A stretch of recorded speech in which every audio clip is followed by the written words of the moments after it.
हमारा सब्जेक्ट है repair and maintenance of building. Repair and maintenance of building में हम शुरू करने जा रहे हैं अपनी 5th यूनिट यानी कि materials for repair maintenance and protection. यानी कि इसके अंदर हम बात करेंगे कि जो हमारे रिपेयर मटेरियल्स होते हैं उनकी कैरेक्टरिस्टिक्स के बारे में। बेसिक जो हमारा फर्स्ट टॉपिक बनेगा इस चैप्टर में, फर्स्ट टॉपिक हमारा क्या होगा, basic characteristics of a good repair material. कि जो हमारा मटेरियल है, जिस मटेरियल को हमने रिपेयर किया हुआ है, उस रिपेयर मटेरियल की कैरेक्टरिस्टिक्स क्या है, कि गुड कैरेक्टरिस्टिक्स के बारे में। तो हमारा टॉपिक है फर्स्ट टॉपिक क्या है, basic characteristics of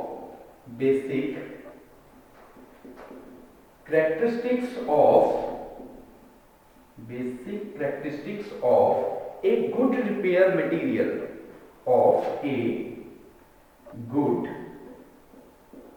repair materials। कि हमने यहाँ पे किसकी बात करनी है, हमने इस टॉपिक में बात करेंगे कि बेसिक कैरेक्टरिस्टिक्स की, कुछ विशेष कैरेक्टरिस्टिक्स का, बेसिक कैरेक्टरिस्टिक्स की, किसकी बेसिक कैरेक्टरिस्टिक्स, हमारे रिपेयर मटेरियल की, कि एक गुड रिपेयर मटेरियल के अंदर कौन कौन सी कैरेक्टरिस्टिक्स होनी चाहिए। तो फर्स्ट पॉइंट है जो कैरेक्टरिस्टिक्स में हम बात करेंगे, तो सबसे पहले बात क्या है, लो श्रिंकेज प्रॉपर्टी। कि जो भी हमारी गुड मटेरियल होता है, यानी कि जो हमारा रिपेयरेबल मटेरियल होता है, जिस मटेरियल को हमने रिपेयर किया हुआ है, किसकी तुलना में, ओरिजिनल मटेरियल की तुलना में, तो वो मटेरियल के अंदर जो प्रॉपर्टी है वो क्या होनी चाहिए, लो श्रिंकेज प्रॉपर्टी। तो फर्स्ट पॉइंट क्या बनेगा, लो श्रिंकेज प्रॉपर्टी। कि जो भी हमारा मटेरियल होगा, यानी कि जो भी हमारा रिपेयरेबल मटेरियल होगा, रिपेयरेबल मटेरियल के अंदर श्रिंकेज क्या होना चाहिए, कम होना चाहिए। यानी कि फर्स्ट प्रॉपर्टी में क्या आ जाएगा, लो श्रिंकेज प्रॉपर्टी। इसके अलावा गुड बॉन्ड स्ट्रेंथ, जो भी स्ट्रेंथ है वो क्या होनी चाहिए, अच्छी होनी चाहिए। गुड बॉन्ड स्ट्रेंथ, जो हमारी स्ट्रेंथ है, स्ट्रेंथ भी क्या होनी चाहिए, अच्छी होनी चाहिए। इसके अलावा एक गुड मटेरियल के अंदर और क्या क्या कैरेक्टरिस्टिक्स हो सकती हैं, और कैरेक्टरिस्टिक्स में हम बात करें कि जो भी हमारी मैकेनिकल प्रॉपर्टीज हैं एक रिपेयरेबल मटेरियल की, वो मटेरियल की प्रॉपर्टीज क्या होनी चाहिए, सेम होनी चाहिए, एज इट होनी चाहिए जैसी हमारी ओरिजिनल मटेरियल की प्रॉपर्टीज हैं। यानी कि जो भी मैकेनिकल प्रॉपर्टीज हैं हमारी रिपेयरेबल मटेरियल की, वो सेम एज इट होनी चाहिए, किसकी तरह होनी चाहिए, जो हमारा ओरिजिनल मटेरियल है। जो हमारा ओरिजिनल मटेरियल हमने कास्ट किया हुआ है, सेम प्रॉपर्टीज यानी कि मैकेनिकल प्रॉपर्टीज क्या होनी चाहिए, बेस, जो हमारी बेस मटेरियल है उसके क्या होनी चाहिए, सिमिलर होनी चाहिए। तो थर्ड पॉइंट में हम क्या लिखेंगे कि mechanical properties of the repair material should be close. Properties, mechanical properties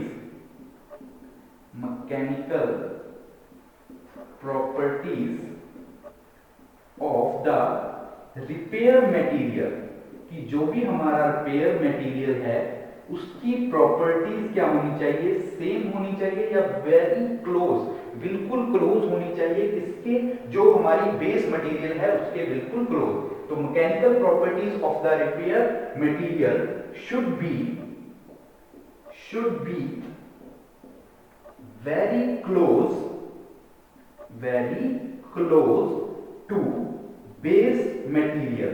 जो हमारा बेस मटेरियल है, या फिर आप बात कर सकते हो जो हमारा ओरिजिनल मटेरियल है, कि ओरिजिनल मटेरियल की क्या होनी चाहिए, बिल्कुल इक्वल होनी चाहिए, बिल्कुल क्या होनी चाहिए, सेम होनी चाहिए, या उसके क्लोज होनी चाहिए, आसपास होनी चाहिए दोनों प्रॉपर्टीज, दोनों मटेरियल की प्रॉपर्टीज, चाहे वो हमारे पास ओरिजिनल मटेरियल है, या फिर आप बात करेंगे हमारे पास कौन सा है, रिपेयरेबल, जिसको हमने रिपेयर किया हुआ मटेरियल है वो मटेरियल है। तो उन दोनों मटेरियल की जो भी प्रॉपर्टीज हैं वो प्रॉपर्टीज क्या होनी चाहिए, सेम होनी चाहिए, या एक दूसरे के बिल्कुल क्या होनी चाहिए, क्लोज होनी चाहिए। इसके अलावा गुड वर्क एबिलिटी, कि जो भी हमारा रिपेयरेबल मटेरियल है जब हम उसके वर्क करें, यानी कि मशीनेबिलिटी करें या वर्क करें, तो वो क्या होना चाहिए, अच्छा होना चाहिए। गुड वर्क एबिलिटी, कि जो है उसके ऊपर कोई भी हम काम कर रहे हैं तो वर्क एबिलिटी भी क्या होनी चाहिए, रिपेयर मटेरियल के अंदर अच्छी होनी चाहिए। इसके अलावा coefficient of thermal expansion, thermal expansion का क्या होना चाहिए, कोएफिशिएंट होना चाहिए। फिफ्थ पॉइंट में हम क्या बात कर लेंगे, कोएफिशिएंट ऑफ थर्मल एक्सपेंशन, कि जो भी हमारी थर्मल एक्सपेंशन है उसका रिपेयर मटेरियल क्या होना चाहिए, कोफिशिएंट होना चाहिए। तो ये हमारी क्या है, कुछ बेसिक कैरेक्टरिस्टिक्स हैं। किसकी बेसिक कैरेक्टरिस्टिक्स हैं? एक गुड रिपेयर मटेरियल की, यानी कि एक रिपेयर मटेरियल है, एक अच्छे रिपेयर मटेरियल के अंदर कौन कौन सी कैरेक्टरिस्टिक्स होनी चाहिए, उस टॉपिक पे हम चर्चा कर रहे हैं, डिस्कस कर रहे हैं। तो सबसे पहले हमने पॉइंट में बात की है लो श्रिंकेज प्रॉपर्टी, कि जो भी हमारा रिपेयरेबल मटेरियल है, हमारे एक अच्छे रिपेयरेबल मटेरियल के अंदर श्रिंकेज की प्रॉपर्टी, जो श्रिंकेज है वो क्या होना चाहिए, कम होना चाहिए। सेकंड पॉइंट में हमने बात की है गुड बॉन्ड स्ट्रेंथ, कि जो हमारे मटेरियल के बीच में स्ट्रेंथ है, रिपेयरेबल मटेरियल की जो स्ट्रेंथ है, बॉन्ड स्ट्रेंथ है, बॉन्डिंग स्ट्रेंथ है, वो भी क्या होनी चाहिए, अच्छी होनी चाहिए। थर्ड पॉइंट में हमने बात की mechanical properties of repair material should be very close to base material, यानी कि जो हमारे बेस मटेरियल की प्रॉपर्टीज हैं, जब हम बात करेंगे रिपेयर मटेरियल की प्रॉपर्टीज के बारे में, तो उन दोनों की प्रॉपर्टीज क्या होनी चाहिए, सिमिलर होनी चाहिए। दोनों की प्रॉपर्टीज क्या होनी चाहिए, सिमिलर। किनकी प्रॉपर्टीज? एक तो हमारे पास होगा रिपेयरेबल मटेरियल, दूसरा हमारे पास है बेस मटेरियल यानी कि ओरिजिनल मटेरियल। ओरिजिनल मटेरियल और जिसको हमने रिपेयर किया है मटेरियल, उन दोनों मटेरियल की जो भी प्रॉपर्टीज रहेंगी, उन प्रॉपर्टीज, वो प्रॉपर्टी क्या रहेंगी, सेम रहेंगी, या फिर बोल सकते हैं एक दूसरे के बिल्कुल क्या रहेंगी, क्लोज रहेंगी, यानी कि बहुत कम डिफरेंस होगा दोनों की प्रॉपर्टीज में। फोर्थ पॉइंट में हमने बात की है गुड वर्केबिलिटी, कि जो भी वर्केबिलिटी है हमारे रिपेयरेबल मटेरियल पे हम करेंगे वर्केबिलिटी, वो क्या होनी चाहिए, अच्छी होनी चाहिए, या ताकि हम जो भी हमारे पास रिपेयरेबल मटेरियल है, रिपेयरेबल मटेरियल पे हम अच्छी तरह से काम कर सके, अच्छी तरह से हम क्या कर सके, काम कर सके। नेक्स्ट पॉइंट है कोफिशिएंट ऑफ थर्मल एक्सपेंशन, कि जो भी हमारा रिपेयरेबल मटेरियल है, जो भी हमारा क्या है, रिपेयरेबल मटेरियल है, उसके अंदर क्या होना चाहिए, कोफिशिएंट होना चाहिए। किसके कोफिशिएंट होना चाहिए, थर्मल एक्सपेंशन के कोफिशिएंट होना चाहिए। इसके अलावा बात करते हैं कि जो कलर एंड टेक्सचर है, जो भी हमारा कलर और टेक्सचर होता है, वो क्या होना चाहिए, उन दोनों का क्या होना चाहिए, सेम होना चाहिए। किसके सेम? जो भी हमारा ओल्ड सरफेस है, जो हमारे ओल्ड सरफेस है कंक्रीट का, उस सरफेस के क्या होना चाहिए, इक्वल होना चाहिए, या फिर आप बोल सकते हो सेम होना चाहिए। क्या सेम होना चाहिए? जो भी हमारे रिपेयरेबल मटेरियल का कलर और टेक्सचर रहेगा, वो दोनों क्या होने चाहिए, सेम होने चाहिए।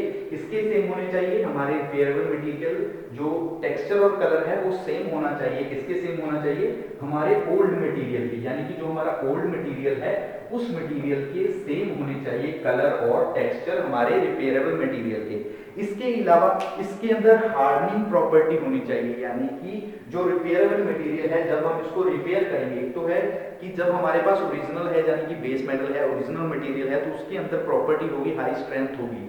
लेकिन कई बार क्या होता है, जब हम मटेरियल को रिपेयर करते हैं तो उसकी स्ट्रेंथ के अंदर कमी आ जाती है।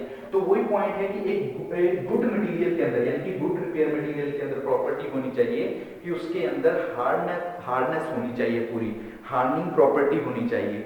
तो ये क्या है, कुछ बेसिक प्रॉपर्टीज हैं। किसकी प्रॉपर्टीज हैं? ये हमारी प्रॉपर्टीज हैं गुड रिपेयर मटेरियल की। जो एक बार फिर से बात कर लेते हैं गुड रिपेयर मटेरियल के अंदर कि कौन कौन सी प्रॉपर्टीज हैं। सबसे पहले तो हमारी जो भी रिपेयरेबल मटेरियल है उसके अंदर लो श्रिंकेज प्रॉपर्टी होनी चाहिए, गुड स्ट्रेंथ होनी चाहिए, यानी कि जो बॉन्डिंग स्ट्रेंथ है वो अच्छी होनी चाहिए।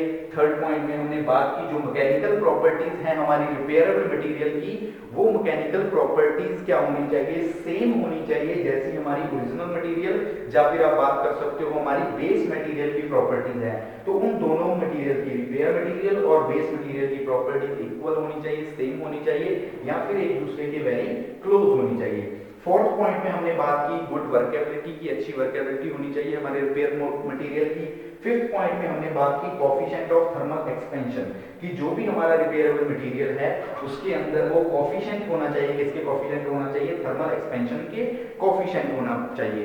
नेक्स्ट पॉइंट में हमने बात की कि जो भी हमारा मटेरियल है, रिपेयरेबल मटेरियल है, उसका कलर और टेक्सचर सेम होना चाहिए। किसकी तरह सेम होना चाहिए? जैसा हमारा ओल्ड कंक्रीट मटेरियल है उसी की तरह टेक्सचर और जो हमारा उसका कलर रहेगा वो सेम होना चाहिए। इसके अलावा अगर हम बात करें तो हार्डनिंग प्रॉपर्टी होनी चाहिए, हमारे रिपेयरेबल मटेरियल के अंदर हार्डनिंग प्रॉपर्टी होनी चाहिए, ठीक है, होनी चाहिए, और सेफ होना चाहिए, यानी कि जो भी हम मटेरियल यूज करें, जो भी हम रिपेयरेबल मटेरियल यूज करें वो क्या होना चाहिए, सेफ होना चाहिए वर्कर के लिए, और इन्वायरमेंट फ्रेंडली होना चाहिए, इको फ्रेंडली होना चाहिए जो भी हम रिपेयरेबल मटेरियल यूज यूज करेंगे। तो ये क्या है, कुछ कॉमन सी कैरेक्टरिस्टिक्स हैं, बेसिक कैरेक्टरिस्टिक्स हैं हमारे रिपेयरेबल मटेरियल की।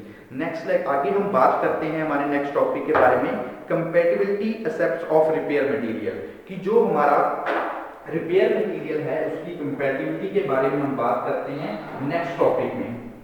तो शुरू करते हैं। नेक्स्ट हमारा टॉपिक क्या है, कंपैटिबिलिटी ऑफ रिपेयर मटेरियल, कि जो भी हमारे पास रिपेयर मटेरियल होता है, रिपेयर मटेरियल मतलब कि ऐसा मटेरियल जिसको हमने क्या किया हुआ है, रिपेयर किया हुआ है, उस मटेरियल की कंपैटिबिलिटी क्या है ओरिजिनल मटेरियल के रिगार्डिंग। एक हमारे पास है ओरिजिनल मटेरियल और दूसरी हमारे पास क्या है, एक रिपेयरेबल मटेरियल है। तो दोनों की कंपैटिबिलिटी के बारे में बात करेंगे कि दोनों की प्रॉपर्टीज में, दोनों के बिहेवियर में क्या डिफरेंस है। तो शुरू करते हैं हम नेक्स्ट टॉपिक अपना। टॉपिक का नाम क्या है, compatibility aspects of repair material. Compatibility aspects of repair material, compatibility aspects of repair material, कि जो भी हमारे रिपेयर मटेरियल होते हैं उनकी कंपैटिबिलिटी के बारे में, कंपैटिबिलिटी एक्सेसिबिलिटी के बारे में हम बात करेंगे इस लेक्चर में, कि इस टॉपिक में क्या क्या होती हैं। तो सबसे पहले हम बात करते हैं कंपैटिबिलिटी के बारे में कि इसका मतलब क्या है। ये क्या है, एक तरह से structural behaviour of repair material with the original material. यहाँ पे हम क्या बात करेंगे, ये एक तरह से कंपैरिजन है, एक बिहेवियर है। किसके बीच का कंपैरिजन, एक हमारे पास है रिपेयरेबल मटेरियल और दूसरी तरफ हमारे पास कौन सा है, ओरिजिनल मटेरियल। तो ये क्या है, it means A structural behaviour between, इसके बीच में ये क्या है, एक स्ट्रक्चरल बिहेवियर है। ये क्या है, एक स्ट्रक्चरल बिहेवियर, स्ट्रक्चरल बिहेवियर किनके बीच में, structural behaviour between repairable material यानी कि repair material, structural behaviour between repair material and original material. जो हमारा ओरिजिनल मटेरियल है, जहां फिर आप बात कर सकते हो बेस मटेरियल के बारे में, behaviour between repair material and original material, original material. तो कंपैटिबिलिटी एक्सेप्ट के में हम क्या बात करेंगे कि compatibility means consistent structural behaviour of repair, structural behaviour of repair with the original material. जो हमारा ओरिजिनल मटेरियल है उसके साथ में क्या है, स्ट्रक्चरल बिहेवियर। ये क्या है, कंपैटिबिलिटी मींस स्ट्रक्चरल बिहेवियर, किनके बीच का स्ट्रक्चरल बिहेवियर, ये है रिपेयर मटेरियल, जो भी हमारा रिपेयरेबल मटेरियल है, और ओरिजिनल मटेरियल, उन दोनों मटेरियल के बीच के स्ट्रक्चरल बिहेवियर को कहलाएगा कंपैटिबिलिटी। उसको हम क्या बोल देंगे, कंपैटिबिलिटी। इसके अलावा क्या होता है, कई बार क्या होता है, जैसे हम बात करेंगे स्ट्रक्चरल बिहेवियर, जो हमारे पास है रिपेयरेबल मटेरियल, जब हम ओरिजिनल मटेरियल को, यानी कि हमारे पास ओरिजिनल मटेरियल है, जब बेस मटेरियल है, बेस मटेरियल को जब हम रिपेयरेबल मटेरियल के अंदर चेंज करते हैं, रिपेयरेबल मटेरियल के अंदर कन्वर्ट करते हैं, तो उसके अंदर क्या होता है, कुछ प्रॉपर्टीज के अंदर, कुछ जो बिहेवियर होता है, स्ट्रक्चरल बिहेवियर होता है, उसके अंदर क्या आ जाता है, कुछ चेंज आ जाता है। स्ट्रक्चर बिहेवियर के अंदर क्या आ जाते हैं, चेंज आ जाता है विदाउट फेलियर, यानी कि बॉन्ड के फेलियर के बिना क्या आ जाते हैं, चेंज आते हैं, विदाउट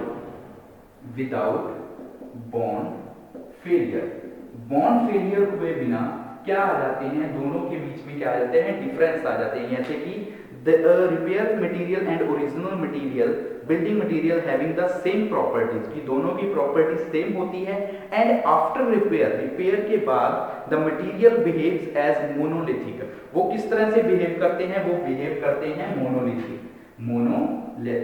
तो वो जो मटेरियल है वो बिहेव किस तरह से करेंगे, वो बिहेव करेंगे मोनोलिथिक, बिहेव करेंगे विदाउट बॉन्ड फेलियर, कि बिना बॉन्ड फेलियर के वो क्या करेंगे, मोनोलिथिक क्या करेंगे, डिफाइन, मतलब मोनोलिथिक की तरह बिहेव करेंगे हमारे दोनों मटेरियल। कौन कौन से, रिपेयरेबल मटेरियल और ओरिजिनल मटेरियल। तो एक बार फिर से देखो, स्टार्टिंग से हमने क्या किया, हमारे पास टॉपिक था, हमने शुरू किया compatibility aspects of repair material, कि compatibility aspects of repair material क्या है। तो सबसे पहले हम बात करेंगे कंपैटिबिलिटी के बारे में। तो compatibility means consistent structural behaviour, किसके बीच का structural behaviour of repair material and original material, जो कंपैटिबिलिटी है, कंपैटिबिलिटी का मतलब यहाँ पे क्या है, कंपैटिबिलिटी का मतलब है स्ट्रक्चरल बिहेवियर, कि जो हमारा मटेरियल है, चाहे वो ओरिजिनल मटेरियल है या फिर रिपेयरेबल मटेरियल है, दोनों का जो स्ट्रक्चर है, उसके बिहेवियर, किस तरह से वो काम कर रहा है, किस तरह से वर्क कर रहा है, तो उन दोनों का हमने यही लिखा कि इट मींस क्या है, structural behaviour of repairable material with the original material, original material के साथ रिपेयरेबल मटेरियल का। उसके बाद हमने बात की कि compatibility means repair material and original materials have same properties, कि जो भी हमारी रिपेयरेबल मटेरियल है और ओरिजिनल मटेरियल है, इन दोनों की प्रॉपर्टीज क्या रहेगी, सेम रहेगी, लेकिन after repair both materials have behave monolithic, कि आफ्टर रिपेयरिंग, रिपेयर होने के बाद दोनों जो हमारे पास मटेरियल्स है वो किस तरह से बिहेव करेंगे, वो बिहेव करेंगे मोनोलिथिक तरह से, क्या करेंगे, बिहेव करेंगे, मोनोलिथिक क्या करेंगे, बिहेव करेंगे, विदाउट बॉन्ड फेलियर, बिना बॉन्ड फेलियर के, और मोनोलिथिक बिहेव क्या करेंगे, बिहेव करेंगे, उसको हम क्या बोल देंगे, compatibility aspects of material, repair material. जो रिपेयर मटेरियल है ये आगे मतलब दो प्रकार का होता है, इसको हम दो टाइप्स है जिस तरह से हम डिफाइन करते हैं, तो कंपैटिबिलिटी एक्सेप्ट्स के अंदर आगे हम बात करते हैं कि टू टाइप्स है, एक तो होती है कंपैटिबिलिटी किसके हिसाब से, स्ट्रेंथ, और दूसरी हमारे पास आ जाएगी थर्मल एक्सपेंशन, एक हमारे पास आएगी थर्मल एक्सपेंशन और दूसरी होगी स्ट्रेंथ के बेस पे। तो कंपैटिबिलिटी एक्सेप्ट क्या होती है, टू टाइप्स की होती है। फर्स्ट वन कौन सी होगी जो कंसीडर करेंगे हम, वो होगी compatible mechanical properties and strength. First one कौन सी होगी, कंपैटिबल प्रॉपर्टीज, कंपैटिबल प्रॉपर्टीज किसके, मैकेनिकल और स्ट्रेंथ के, कंपैटिबल मैकेनिकल, ठीक है, mechanical properties and strength, second one हमारी कौन सी रहेगी, ये हमारी कंपैटिबल रहेगी किसके रिगार्डिंग, ये होगी थर्मल एक्सपेंशन के, compatible coefficient of thermal expansion, compatible properties या coefficient of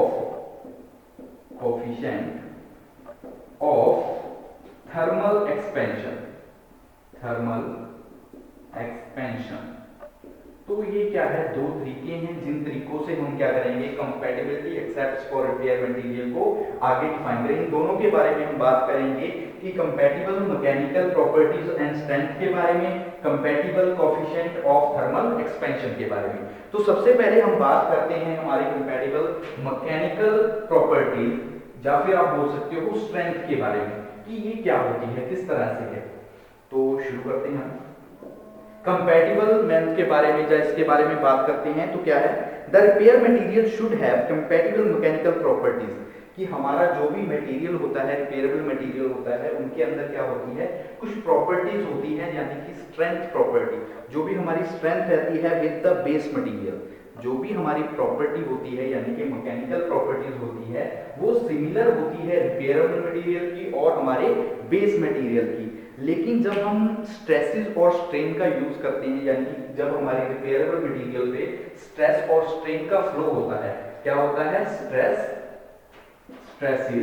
and strain flow, क्या करवाते हैं हम, फ्लो होता है हमारी बेस मटेरियल पे, हमारी जो रिपेयरेबल मटेरियल है उन मटेरियल्स पे हम क्या करते हैं, फ्लो होता है हमारी स्ट्रेसेस और स्ट्रेन का, यानी कि जब हमारी कोई भी बेस मटेरियल है, बेस मटेरियल पे क्या होता है, यूनिफॉर्म फ्लो होता है स्ट्रेसेस और स्ट्रेन का, तो उसकी वजह से क्या होती है, स्ट्रक्चर के अंदर कुछ लोडिंग हो जाती है, स्ट्रक्चर के अंदर क्या आ जाते हैं, कुछ चेंज आ जाते हैं। तो compatible mechanical property and strength के हम बात क्या करेंगे कि जो भी हमारी प्रॉपर्टीज होती हैं वो सेम होती है जिस तरह से बेस मटेरियल के अंदर होगी और हमारे रिपेयरेबल मटेरियल के अंदर। इसके अलावा this property design to ensure uniform flow, हमारी जो भी प्रॉपर्टीज हैं इनके अंदर क्या होगा, यूनिफॉर्म फ्लो होगा, इनका फ्लो होगा स्ट्रेसेस और स्ट्रेन का, स्ट्रेसेस और स्ट्रेन का क्या होगा, यूनिफॉर्म फ्लो होगा हमारी रिपेयरेबल मटेरियल के अंदर, ठीक है, विद लोडेड स्ट्रक्चर, किसके अंदर, लोडेड स्ट्रक्चर के अंदर,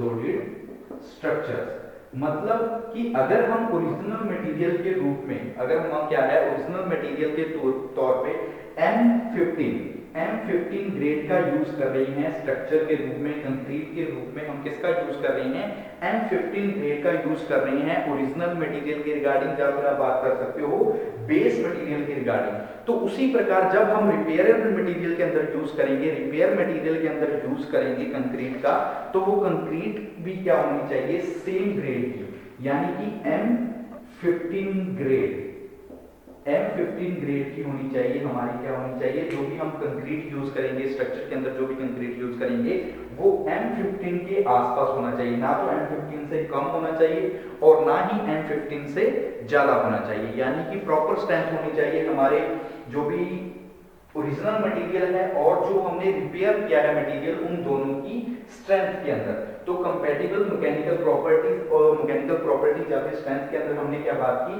कि जो भी हमारी प्रॉपर्टीज होती हैं, जो हमारी स्ट्रेंथ होती है, चाहे वो ओरिजिनल मटेरियल की हो या फिर रिपेयर मटेरियल की हो, वो दोनों के अंदर क्या रहेगी, सिमिलर रहेगी, यानी कि सेम प्रॉपर्टीज होगी।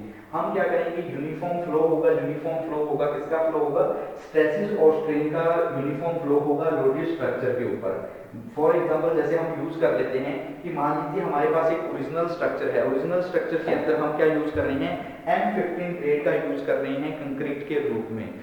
तो जब भी हम रिपेयरेबल मटेरियल के रूप में, यानी कि रिपेयर मटेरियल के रूप में यूज करेंगे, तो वो भी M15 ग्रेड का होना चाहिए, कि less than, not less than M15 grade, not high, ना तो M15 से ज्यादा होना चाहिए, ना ही M15 से कम होना चाहिए, जो भी हम कंक्रीट ग्रेड यूज करेंगे। मतलब कि प्रॉपर स्ट्रेंथ होनी चाहिए, सेम स्ट्रेंथ होनी चाहिए हमारे ओरिजिनल मटेरियल की, और सेम स्ट्रेंथ होनी चाहिए लगभग हमारे जो भी रिपेयरेबल मटेरियल हम यूज कर रहे हैं, दोनों मटेरियल की जो स्ट्रेंथ रहेगी वो क्या रहेगी, इक्वल रहेगी स्ट्रेंथ। अब हम बात कर लेते हैं, ये तो हमने बात की compatible mechanical properties and strength की। अब हम बात करते हैं कंपैटिबल प्रॉपर्टी जो हमारी है, कोफिशिएंट है, किसके कोफिशिएंट है, थर्मल एक्सपेंशन के। सेकंड पॉइंट हम बात करते हैं, सेकंड पॉइंट की बात करते हैं हमारे सेकंड पॉइंट की। सेकंड पॉइंट क्या है हमारा, कंपैटिबल, सेकंड पॉइंट रहेगा हमारा कंपैटिबल कोफिशिएंट ऑफ किसका कोफिशिएंट, थर्मल एक्सपेंशन का, coefficient of thermal expansion, thermal expansion. तो थर्मल एक्सपेंशन कोफिशिएंट के अंदर मतलब क्या है कि जो भी हमारा ओरिजिनल स्ट्रक्चर है, जहां फिर हम बात कर लेंगे जो हमारा रिपेयरेबल स्ट्रक्चर है, कि the coefficient of thermal expansion of repairable material and original material of the building structure should be almost same, कि जो भी हमारा रिपेयरेबल मटेरियल है, यानी कि रिपेयर मटेरियल है और ओरिजिनल मटेरियल है, उनके अंदर जो भी कोफिशिएंट ऑफ थर्मल एक्सपेंशन है वो लगभग क्या होना चाहिए, सेम होना चाहिए। अदरवाइज टेम्परेचर वेरिएशन कैज फेलियर, अगर नहीं तो क्या होगा, जो टेम्परेचर के अंदर वेरिएशंस है, वेदर के अंदर जो वेरिएशंस होंगी, उसकी वजह से क्या होगा, हमारे स्ट्रक्चर के अंदर, हमारे स्ट्रक्चर की जो यूनिफॉर्म बॉन्ड लाइन है या फिर स्ट्रक्चर का जो सेक्शन है, लोअर सेक्शन है, उसके अंदर क्या आ जाएंगे, क्रैक्स आ जाएंगे, उनके अंदर क्या आ जाएंगे, क्रैक्स आ जाएंगे due to variation in weather. Variation in weather की बात कर सकते हैं या टेम्परेचर की बात कर सकते हैं। टेम्परेचर के अंदर अगर चेंज आएगा, वेदर के अंदर अगर कोई भी चेंज आएगा, वेरिएशंस आएंगे, तो उन वेरिएशंस की वजह से क्या होगा, जो भी हमारा स्ट्रक्चर होगा, स्ट्रक्चर की जो बॉन्डिंग लाइन होगी या फिर लोअर सेक्शन होगा हमारे स्ट्रक्चर का, स्ट्रेंथ का जो लोअर सेक्शन होगा हमारे, तो उसके अंदर क्या आ जाएंगे, क्रैक्स आ जाएंगे, उनके अंदर क्या आ जाएंगे, क्रैक्स आ जाएंगे, वो पूरी तरह से क्या हो जाएंगे, फेलियर हो जाएंगे। तो compatibility coefficient of thermal expansion में हम क्या लिखेंगे कि जो भी प्रॉपर्टीज हैं, हमारी प्रॉपर्टीज हैं कौन सी, repair materials and original material, repair materials and original material, repair materials and original materials, original materials जो भी हमारे रिपेयरेबल मटेरियल हैं, जो ओरिजिनल मटेरियल्स होंगे, शुड हैव सेम प्रॉपर्टीज, उनके अंदर क्या होगा, शुड हैव सेम प्रॉपर्टीज, क्या रहेंगी, सेम प्रॉपर्टीज रहेंगी, यानी कि वो सेम क्या होंगे, कोफिशिएंट होंगे, किसके कोफिशिएंट होंगे, थर्मल एक्सपेंशन के, अपने थर्मल एक्सपेंशन के क्या होंगे, कोफिशिएंट होंगे, सेम प्रॉपर्टीज, और उनके अंदर जो थर्मल एक्सपेंशन है वो भी क्या रहेगा, सेम रहेगा। लेकिन फेलियर कहाँ पे आएगा, जब भी हमारे मटेरियल के अंदर टेम्परेचर के अंदर क्या आएगी, वेरिएशन आएगी। Due to temperature variation, due to temperature variations, due to temperature variations bond failure on structure bond, यानी कि जो हमारा स्ट्रक्चर का बॉन्ड बना हुआ वो क्या हो जाएगा, बॉन्ड फेलियर हो जाएगा। जहां फिर क्या होगा, बॉन्ड फेलियर और फेलियर इन लोअर सेक्शन, जो भी हमारा लोअर सेक्शन होगा वो भी क्या हो जाएगा, पूरी तरह से फेल हो जाएगा। कब फेल हो जाएगा, ड्यू टू किसकी वजह से, due to temperature variation, temperature variation की वजह से, या फिर आप बात कर सकते हो जो वेदर की वेरिएशंस होगी, वेदर के अंदर जो चेंज आएगा उसकी वजह से क्या होंगे, हमारा जो भी लोअर सेक्शन होगा हमारे स्ट्रक्चर का उसके अंदर क्या आ जाएंगे, चेंज आ जाएंगे। स्ट्रक्चर के जो लोअर सेक्शन होगा, लोअर सेक्शंस के अंदर क्या आ जाएंगे, चेंज आ जाएंगे।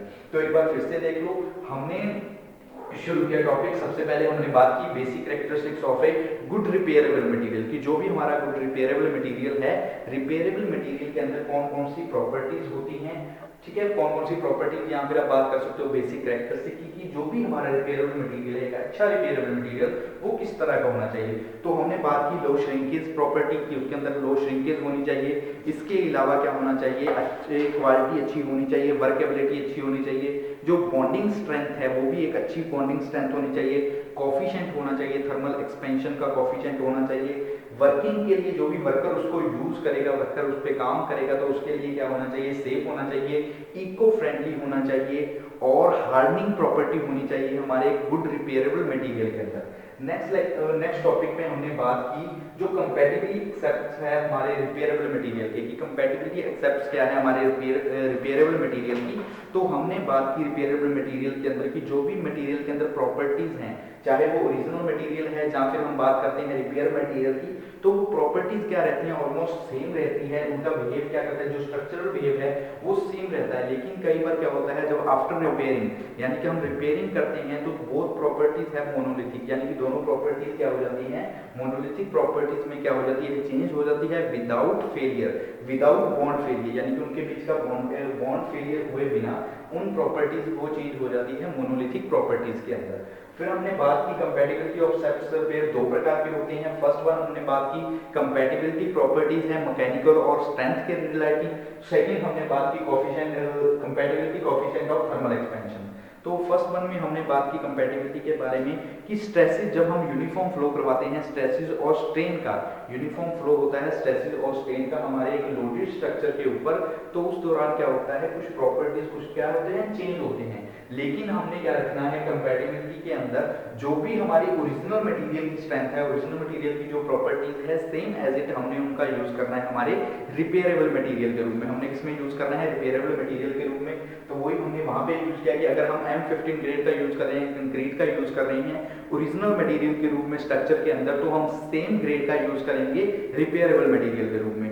उसी प्रकार हमने बात की compatible coefficient of thermal expansion के बारे में कि कौन कौन से हमने जैसे रिपेयर मटेरियल ओरिजिनल मटेरियल के बारे में होने चाहिए।